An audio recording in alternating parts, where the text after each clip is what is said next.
You finally meet the perfect person. Kind, caring, respectful, and everything you ever prayed for. But there is just one problem. The person does not believe in Jesus. So here is the question. Can a Christian marry a non-Christian? Some will say, as long as he treats you right, God can change their hearts. Others say light and darkness cannot mix. But what exactly does the Bible say?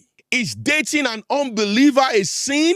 Or is there room for grace in this matter? Today we are breaking it down biblically. Let's get real.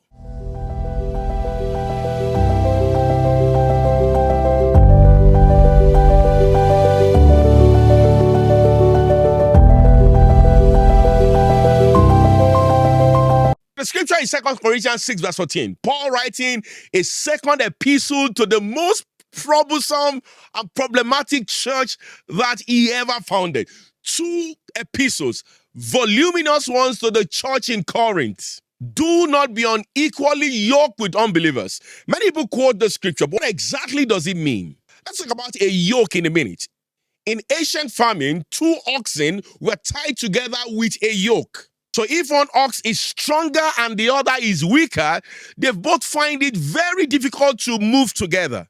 Let me just state here that Paul wasn't talking about marriage. It applies to all deep partnerships.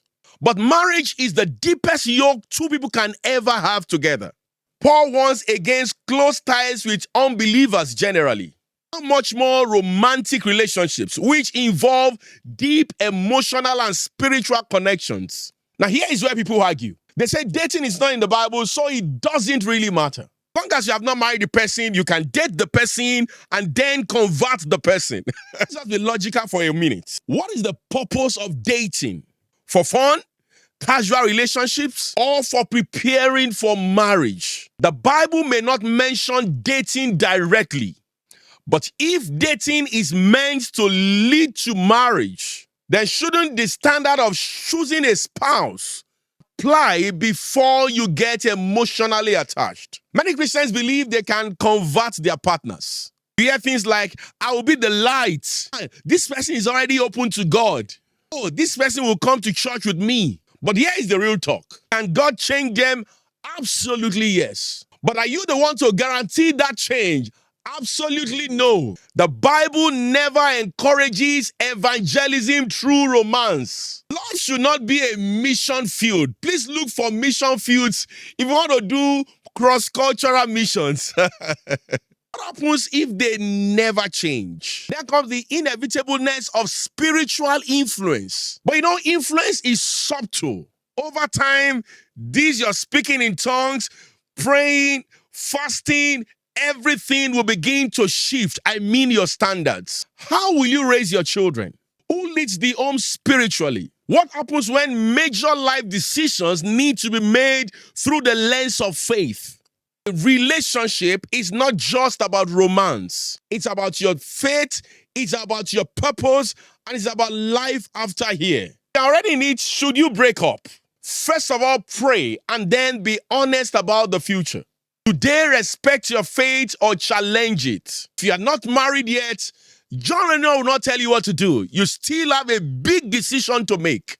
If your faith is the most important foundation, I risk a future of spiritual division. The Bible does not explicitly state that dating non-Christian is a sin, but it gives clear wisdom about our spiritual unity and relationships. Dating a non-Christian is like building a house on 2 different foundations. One is on the rock, one is on the sand. Sooner than later, the differences will show. This is a real struggle for many people. Have you ever dated a non-Christian? Or have you eventually married a non-Christian? Did it work out? How did you face the challenge? Or how are you facing the challenge? Let's continue the discussion in the comments. I will personally be there. Your story can help somebody in the comments. So please don't hesitate to share them. Please like, share, and subscribe to this YouTube channel. Here is where we say what the Bible says.